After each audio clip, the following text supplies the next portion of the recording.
BMW avtomobili bilan Moskvich avtomobilini yer bilan osmonchalik farqi bo'lganidek, Roboclean pilisosi bilan ham oddiy pilososning yer bilan osmonchalik farqi bor ekan. Men buni ishlatib ko'rgach tushunib yetdim. Ushbu pilisos nimalarga qodirligini hozir sizlar bilan uyimizda bizani ko'zimizga ko'rinmaydigan mayda changlar bo'ladi. Pilisos bachokiga suv to'ldirib yoqib qo'ysanglar, bir zumda hamma changni o'ziga tortib oladi. Endi keyingi funksiyasiga o'tamiz. 3 xil turdagi aromatizatori bor ekan. Buni bachokidagi suvga tomizib qo'yar ekanmiz hamda uyimizdan shunaqangi zo'r hid taralib turar ekan, shunaqa ham yoqimli.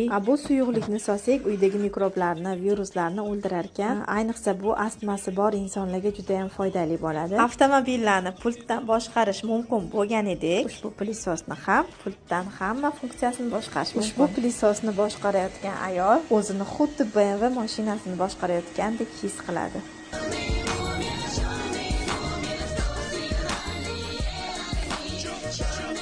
Endi keyingi funksiyasiga o'tamiz. Ushbu nasatkasi orqali gilamlarimizni yuvib joyida quritishimiz mumkin bo'ladi. Endi sizlarga gilam yuvish umuman muammo bo'lmaydi. Ushbu o'xshashlikni ko'rsatmasdan o'tib keta olmadim. Keyingi funksiyasi haqida gapirmoqchiman. Yumshoq mebellarni, stullarni joyida turgan holatda tozalab yuvib berar ekan. Eng zo'r tarafi foizsiz bo'lib to'lashga olishimiz mumkin bo'lar ekan hamda meni nomimdan murojaat qilsanglar ushbu qozon nabori sovg'a sifatida